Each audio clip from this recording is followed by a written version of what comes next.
The Nest. Act 5. Enter the nest.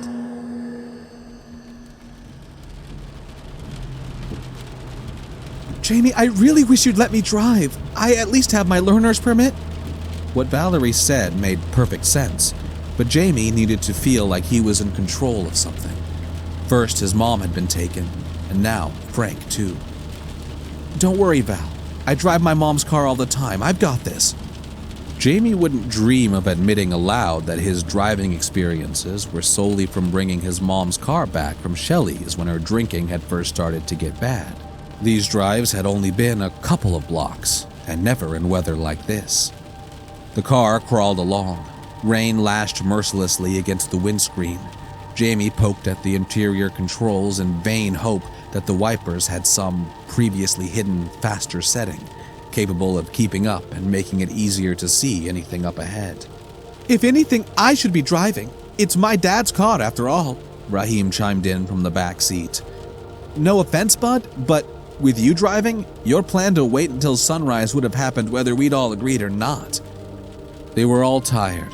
Half of them were nursing injuries, and they'd spent the last couple of hours cobbling together weapons and equipment, ready to raid the location Isabel insisted the creature was nesting, and, more importantly, taking their family members. A few hours spent sleeping, applying better first aid and hoping that the storm eased up were all sensible ideas. But that thing had snatched his brother, and the faster Jamie could get to him, the better the chances of him coming home alive. Jamie glanced at the LCD clock, glowing with orange numbers on the dashboard. 3:17 a.m. Frank had been gone for about 4 hours. Was that already too long? Adjusting the rearview mirror, he turned his attention to the final member of the party in the back of the car. Isabel was rummaging through her backpack, taking stock of the items she'd brought along. You going to insist you should be driving to complete the set? Jamie scoffed. Dude, I've been awake for God knows how long and almost definitely have a concussion. You go for it, Isabel insisted.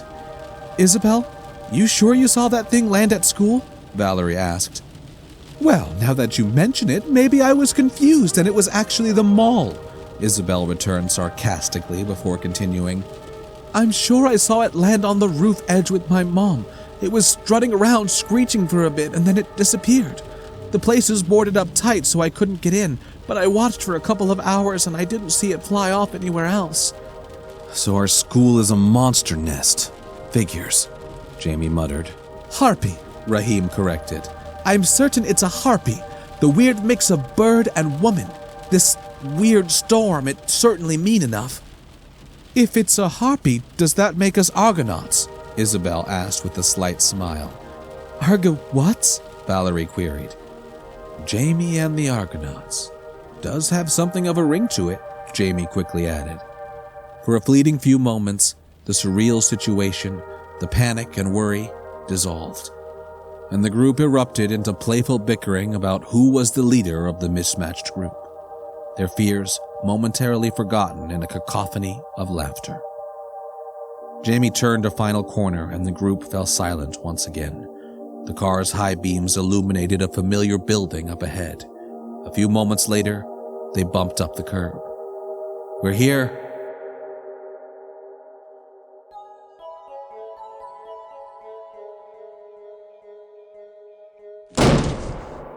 The school's main entrance burst open, and the group spilled in out of the rain, scattering themselves and their belongings across the hall floor. Valerie threw her jacket to the floor, wiped the rain from her face and retied her hair into a tight ponytail, before seeing how the others were doing. Raheem and Isabel were together, at the other side of the hall. Jamie leaned against the wall just inside the school entrance. The bolt cutters and crowbar he'd used to battle through the chains and boarding used to secure the school discarded around him. Getting in had been harder work and had taken longer than he'd expected, and he was clearly tired from the exertion. Valerie placed her hand gently on his shoulder as he hunched over. Nice job getting us in. Are you all right? She asked. Wish Raheem would have just let me drive the car into the door like I wanted to. Jamie spoke slowly between deep breaths. "I'll be fine. Just need a second." Valerie decided to give Jamie some space to recover and address the others. "So, guys, we're inside. Now what?" "We head up," Raheem answered as he and Isabel walked over to join them. Everybody looked at the discoloured ceiling above them. "The nest is either up on the roof or maybe whatever this place has in the way of attic space. We have to get up there," Isabel explained. "Okay, so we get up there. Hopefully the harpy is out somewhere. We find our families and get everyone out, right?" Valerie said. She hoped it would be as simple as that it wouldn't be too late for everyone. "But if it's there," Isabel brought up the possibility that Valerie was doing her best to try and ignore, "then we kill it!" Jamie brought his recovered crowbar down on a radiator with a clang as he spoke, his previously tired expression replaced by a look of renewed determination. Valerie shifted the strap of the hunting rifle where it hung across the shoulder. Her dad had taught her to shoot it on a camping trip last summer when he'd taken a rare day off. Picking up on how to load and shoot the rifle had gone pretty well, but she'd been very clear with her dad that she refused to shoot any living creature. Valerie looked around at the rest of the group as they each examined their own equipment, far more cobbled together and makeshift, with not much else you'd consider an actual weapon. She began to feel a creeping anxiety that the group would be looking to her to make the difference, if things got ugly. "You doing okay, Valerie?" Raheem asked. "Yeah, I'm ready," Valerie confirmed. "No, actually, hold on." Reaching into her coat pocket, Valerie retrieved the birthday present Leslie had given her on the last day before school had been closed and her dad had vanished. "If we die here, at least I'll have celebrated my birthday," she grinned. She tugged again at the bundle of sellotape with no success, but this time she wouldn't let it beat her. "Somebody toss me a knife." Jamie pulled a penknife from his pocket, unfolded the blade and handed it over. The blade was a little dull, but it was more than enough to make short work of the tape, and her gift was finally free. As the paper fell away, a smile crossed Valerie's lips. "What'd you get?" Jamie shone his torch at the bundle in Valerie's hands. "It's some permanent markers," she said softly. "Markers?" Jamie said. "Fat use they are." Valerie ignored him. "It's silly, really. Back when I first made friends with Leslie, my mum was babysitting for her kid brother. She'd fallen asleep on the sofa while Leslie and I actually hung out with him. He drew on my mum's face with a marker, glasses, mustache, the lot. We somehow all kept straight faces until Leslie's mum came home. She was so angry." The markers rested on a slab of chocolate, Valerie's favourite kind, too. Pocketing the pens, Valerie held the bar aloft victoriously. "Share this with me, guys?" After some faux token protests of not needing to share her birthday present, the other three, none of them having had a proper meal for some time, all sat in a circle on the floor of their school's entrance and tucked into the chocolate ravenously, mumbling thanks and "Happy birthday" through mouths full of chewy nougat. "Hey Val, throw me one of those markers, would you?" Jamie asked. Obliging, Valerie tossed him one of the markers from her pocket. "If we don't make it out of this, we should at least leave our mark." Jamie uncapped the marker and began to draw on the corridor tiles. Understanding, the others signaled for markers and copied his example, each writing something on the ground in a different colour. Valerie wrote, "Love you, Dad. If I don't survive, Leslie. Thanks for the present," followed by a smiley face. It was all she could think of in the moment. Jamie had written simply, "For my brother." Isabel scrawled, "Victoria Carlson says Principal Weil is a dog." She explained that this was her mum in response to confused looks. Finally, after some thought, Raheem wrote, "It's just what Mum would have done. Love you, Dad." and then a heart shape with R+I inside it, adding an arrow and flames after Isabel had initially teased him for being lame. Okay. Jamie stood back up as he spoke. Everyone make sure you have everything you need. Valerie knelt to check her backpack as she heard the distinctive thud of Isabel's heavy boots next to her. Hey, look, I know we've never really got on, Isabel began. It's fine. Can't be friends with everyone, right? Valerie looked up at Isabel with a smile. Not getting on was a slight understatement. She'd been pretty sure Isabel hated her. No, it's not really fine. I can be a bit of a bitch sometimes. It's just, you seem to have it all. Most kids always say hi to you, and your dad is the sheriff, and he's always looking out for you, and I guess I just felt like... Isabel paused. In their other, all less pleasant exchanges, Valerie had never seen Isabel struggle for words. Isabel, it's fine, Valerie said. I wish it hadn't taken a mythical creature kidnapping our parents to get us talking, but we're here now. And I can't think of anyone else in school I'd rather have with me to fight a monster than you. Harpy, Raheem corrected as he overheard. Thanks, Valerie. You're all right, you know.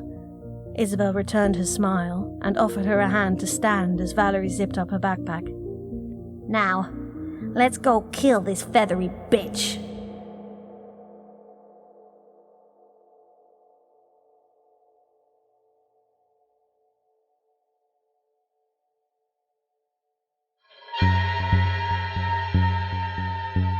Raheem led the way as the group walked carefully through the school corridors, not wanting to make too much noise this close to the Harpy's lair. It was beyond surreal seeing their school, which they'd all only ever seen crowded with people and well lit, as they did now, dark and abandoned. Muddy streaks and footprints coated the corridor tiles. It looked like, when they closed the school due to the weather, not even the staff had been allowed in. Either that, or they'd fallen victim to the Harpy too. With a shudder at the thought, he reached his free hand backwards to take Isabel's. She caught his hand and increased her pace to walk alongside him, the contents of her backpack clinking together as she moved. How much did you get in the end? Raheem asked. Managed to fill 2.5 jars of gasoline from the can in your dad's shed, Isabel explained. Had to tip the pickles down the toilet to empty the jars though. Sorry. Don't worry. At least you backed down on your idea to fill Frank's water gun with gasoline. You'd have burned your face off. Isabel gave an exaggerated look of horror. You're saying you wouldn't be into me anymore if I burned my face? You're just like all the other boys. Well, Raheem continued, would you still at least have that awesome hair? She squeezed his hand a little tighter. They were silent for a second. You think fire'll kill it? Raheem added. Fire kills everything. I'd have roasted all Jamie Lee bird tits back at my house had it not gotten outside into the rain. This time, we have better fuel and rope to hold it down. Plus, Valerie has her dad's rifle, and then there's your camera. Now it was Raheem's turn to give an exaggerated hurt look as he cradled his mum's old camera. The camera saved us back at my house. It didn't seem to like the flash. I'm guessing its eyes are probably better in the dark. Or maybe, as it's always flying in that storm, it imagines that the bright flashes are lightning, and it doesn't want to be near that. Solid theories, Doc. I knew I wasn't just with you for your looks. Isabel grinned. As the group moved up toward the second floor of the school building, the effects of the weather became more obvious. Dark patches of damp could be seen bleeding from the ceiling. There were leaks in the roof. Raheem took a deep breath through his nose as he tried to identify the smell. There was an unpleasant odor in the air, like rot and festering food. It smelled something a little similar once when their freezer had broken in the summer and all the food in there had gone bad. There's a maintenance room up by the lockers, guys. I reckon that's where the attic access will be. Raheem spoke in a stage whisper. He had a feeling that they were getting close. The lockers were just up ahead, along with a wooden door labelled Staff Only. It was locked, of course, but before Raheem could even draw breath to ask, Jamie went at it with his crowbar. Unlike the external doors, this old door wasn't intended to keep anything more than nosy kids out. The old wood and locking mechanisms bent to the iron will of the crowbar, and the door swung open. The group stood in the entryway, their torch beams searching the ceiling. Jackpot! How do we get up there? Valerie was the first to notice the lack of any type of ladder in the storeroom. Shit! Frank doesn't have time for this! Jamie was clearly frustrated with the idea of being so close, only to find another barrier in front of them. Isabel stepped forward. Somebody give me a boost! Isabel slung her torch into the attic ahead of her. The attic was crowded with wooden support beams, but large enough for her to stand at full height. It was the smell that hit her first. The stench of rotten roadkill almost made her gag. Steadying herself, she continued further into the attic. Up ahead, she could make out a large hole in the roof, rain pouring in as the storm continued to rage outside. There was something else to the side of the opening, a large pile of something she couldn't identify.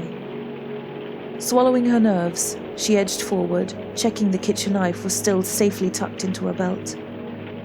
With a squeal, the walkie-talkie Jamie had given her sprang to life and almost made her jump out of her skin. Isabel, you okay? Raheem's voice came through, slightly distorted. Dude, I've been gone 30 seconds, Isabel hissed back into the device. Valerie and Jamie have gone to grab tables and chairs from one of the classrooms. We'll be up as soon as we can, Raheem explained. Do you see anything? There's something up ahead. I'm going to check it out. Be careful. When am I ever? Isabel left it at that and continued forward. As she approached, the floorboards began to grow sticky, coated in a matted mess of feathers and gunk. The pile she'd seen from the attic entrance was a huge tangle of branches and other debris, all stacked together and coated in more of the feathery mess. It looked like a bird's nest. With a sudden sense of vulnerability, Isabel shone her torchlight around the nest itself in a panicked and frantic search for the harpy. Thankfully, there was no sign of it. While focusing her attention upwards, Isabel had neglected to watch her feet and she stepped on something that shattered and crunched under her boot. Glancing down, Isabel saw the remains of what might once have been a rodent or a small cat. The whole floor was littered with bones and other remains, the pile of carcasses growing thicker as she got closer to the nest itself. Isabel was about to reach back for the radio when she noticed something that stopped her in her tracks. A mass of bizarre cocoons were lined up at the base of the nest. They were all made of the same sticky gunge that seemed to coat everything up here. Some of the smaller ones contained decomposing animals, but there were larger ones too. Isabel shone her light on the closest pod. Valerie's father was inside. Guys, I found them! Isabel shouted into the radio. Raheem replied, but the sound of scrambling from the hatch was enough indication that the others were on their way. As they climbed up, Isabel frantically examined the other cocoons to find that there were several adults she didn't know. Based on the hair color, the second one could have been Jamie's mum. In the sixth, she finally found hers. Mum? Her mother was warm but unconscious, her breathing shallow. No matter what Isabel did, she couldn't rouse her. She continued shaking, calling, and even slapping her mum to wake her. The others ran up behind her, all joining in the attempts to raise their loved ones with similar success. There's something wrong with them, Raheem commented. Not sure if it's a chemical in whatever they're all bundled in, or something else, but there's no waking them up. Valerie ran over to her dad. Oh, thank God! My best guess is that she's keeping them asleep and, well, fresh. Raheem spoke gravely, casting torchlight on the scattered bones on the ground to illustrate his point. "Frank! Where's Frank?" Jamie cut in, desperately searching the pods in vain for his missing brother. "I don't see him here." Valerie joined Jamie in his frantic search efforts. "Guys!" As the others turned in response to Isabel's shout, she pointed silently into the very center of the nest. There, sleeping soundly, not in a cocoon, but on a soft mound of feathers, lay Frank. Jamie rushed the nest to reach his brother, but before he'd taken a second step,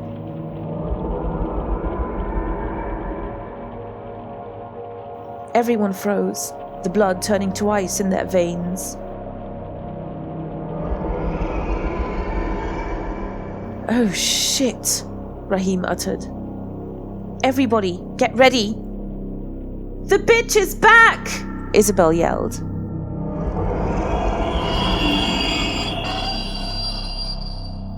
Jamie shouldered his crowbar.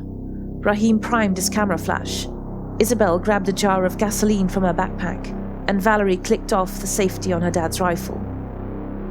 The harpy swooped through the hole in the roof, landing with an almighty crash, scattering bones and entrails it had left scattered around the attic.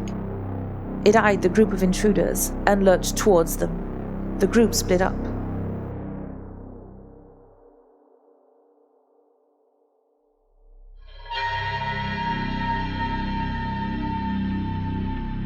Jamie killed his light and looked back towards the nest from his hiding place behind one of the attic support struts. One of the others must have dropped their torch as it now lay on the floor, illuminating the harpy as it inspected the nest for any damage.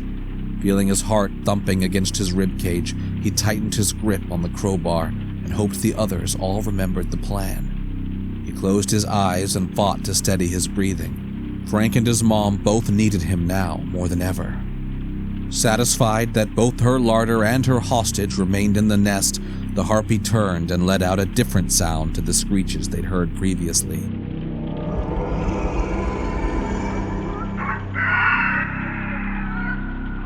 This was a gentler, almost cooing call.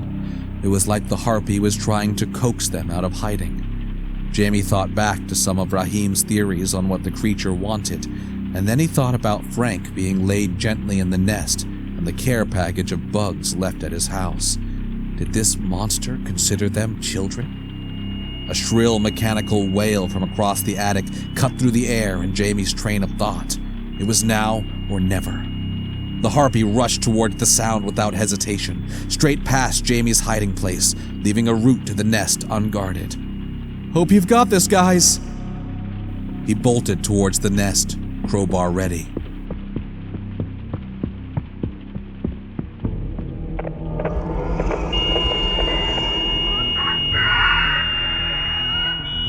The harpy shrieked and confusedly stared at the pair of walkie-talkies screaming electronic feedback in protest of having been taped together.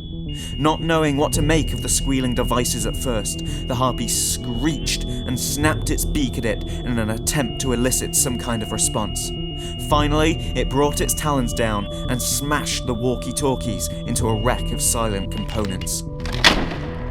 Right in the center of the noose. "Pull!" Raheem bellowed.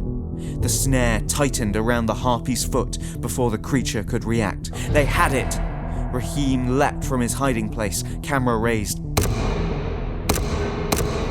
Each flash sent the harpy reeling backwards. The creature was dazzled. It lashed out blindly in Raheem's direction. Raheem leapt back to avoid the confused attack, but kept triggering the flash the moment it charged.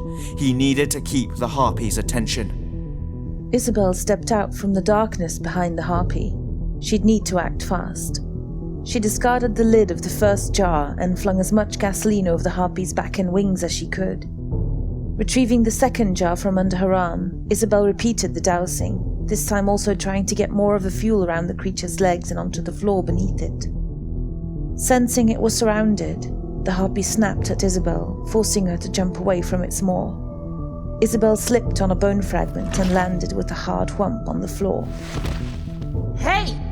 Raheem shouted, trying to wrestle the harpy's attention back to him. But with repeated uses, the flash had begun to lose its dazzling effect. Shaking its head, the creature glared down at Isabel as it towered over her. At this distance, Isabel could see the scorched feathers and seared flesh from their last encounter. She wondered if it remembered her. The looming harpy opened its black wings wide, the feathers gleaming in the scattered torchlight as fuel dripped from them.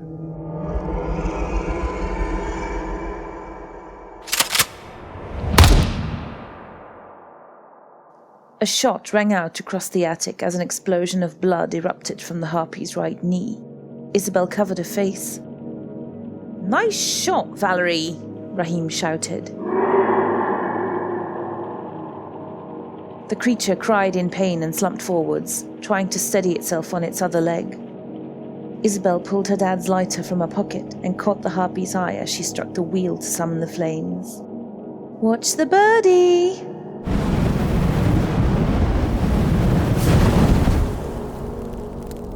Flames engulfed the harpy, the ferocious roar of the fire almost drowning out its pained screams as both Raheem and Isabel scrambled away towards where Valerie was standing, rifles still raised.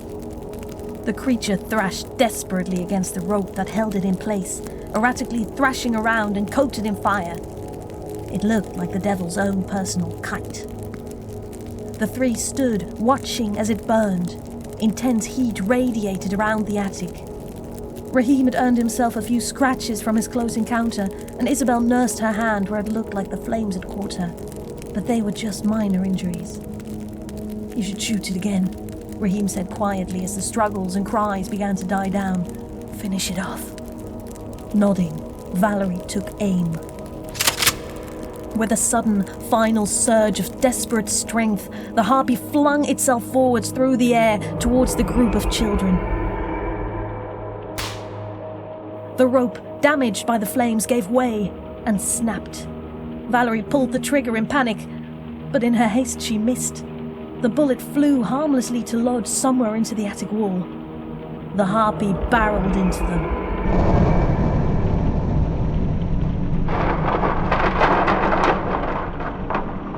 Jamie sprinted towards the group just in time to see the harpy snatch Valerie and crash blindly into several of the support beams holding up the school roof near the existing opening. Looking on helplessly, he felt his heart sink as the strut splintered and shattered with the force of the impact, bringing another large section of the roof collapsing down onto both the harpy and, more importantly, Valerie. The flames began to extinguish, hungrily eating through the harpy's wings and caught by the rain which poured through the broken roof. Raheem and Isabel had been knocked aside in the attack and were struggling back to their feet. Jamie had broken everyone out of the cocoons and pulled Frank out of the nest, but he still hadn't been able to wake them up. He hoped they would return to consciousness in time. He looked through the clouds of dust kicked up by the collapse, looking for any sign of Valerie, and then he saw her, lying prone at the feet of the harpy.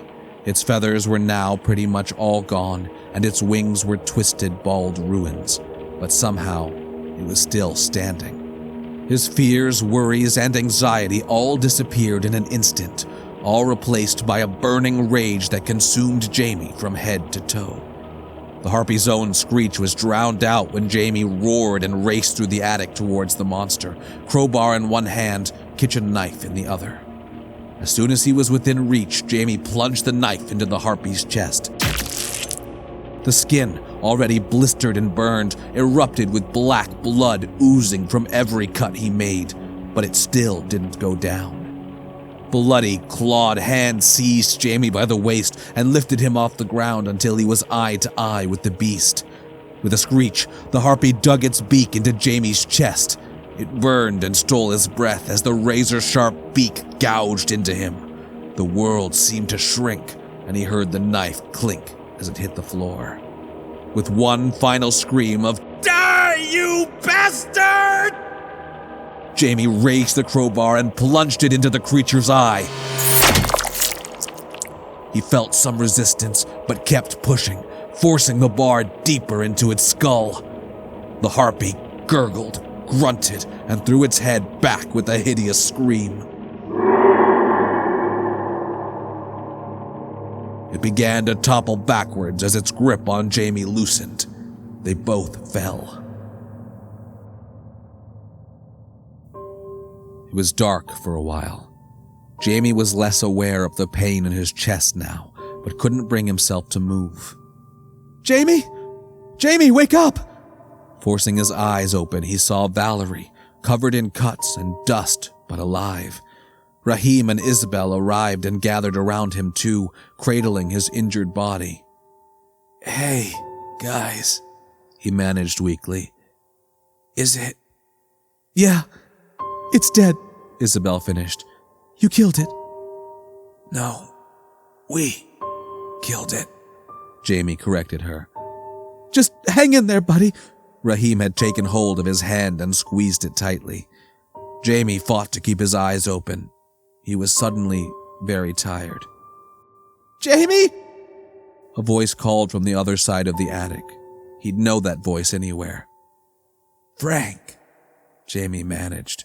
A smile crossed his lips as he collapsed back into darkness.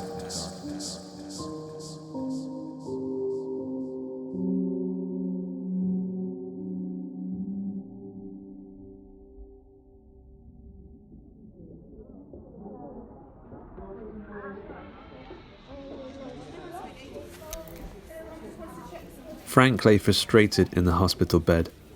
He and all the other victims of the nest felt fine as soon as they'd woken up, but the sheriff and the doctors had made everyone who'd been witness to the night's event stay in the hospital for an extra few days while they ran their tests. He supposed it wasn't too bad. The doctors had said he was allowed ice cream with his dinner if he behaved.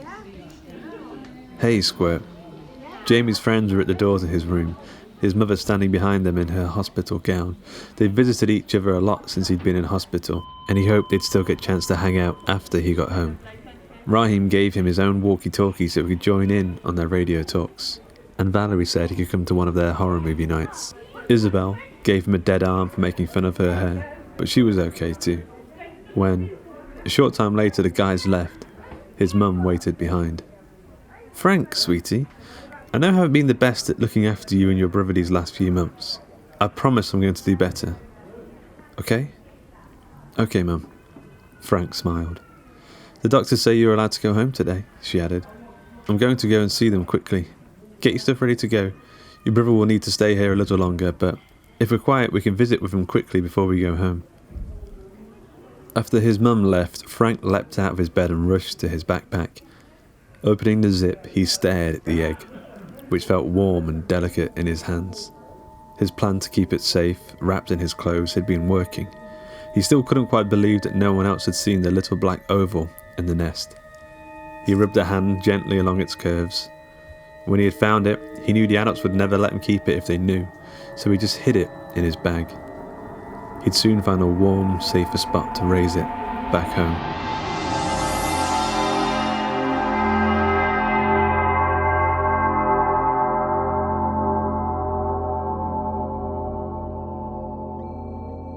Thank you for listening to the final act of The Nest, titled Enter the Nest. This episode was written by Andy Conduit-Turner with the help of the entire Halloween 2019 writing team, including Andy Conduit-Turner, Ben Errington, Daniel Willcocks and John Crinan. This episode was edited by Carl Hughes, the Gandalf the White of the audio wizarding world, and he's a member of the Hawk and Cleaver team. You can hear his work every week on the Other Stories podcast. The Nest theme music was produced by Timo Henderson. Visit timohenderson.com to check him out. Quality and checking for The Nest was done by Andy Conduit-Turner. Some of the music you heard was produced by AdNeonLux. You can check him out over at soundcloud.com/AdNeonLux. Other music you heard was produced by Chris Zabriskie. You can check him out at chriszabriskie.com. He's had a lot of his tracks featured on the Other Stories, and the same goes for Mayu. Check Mayu out over at soundcloud.com/Mayu, spelled MYUU. Other music, sounds and effects were provided by zapsplat.com and freesound.org. And also the Nest illustration was provided by Luke Spooner of Carry On House Illustration, and the cover design was by Ben Errington himself. My final factoid of this little series is the truest of all things I've ever said. You, dear listener, are one of a kind. You are a beautiful soul, and I'm so glad you spent these past 5 episodes with us, or more if you're a regular listener of the Other Stories. Halloween is a time for embracing the dark and giving it a big kiss on the face and saying that we can beat you. So thank you again from all of us at Hawk and Cleaver. Happy Halloween.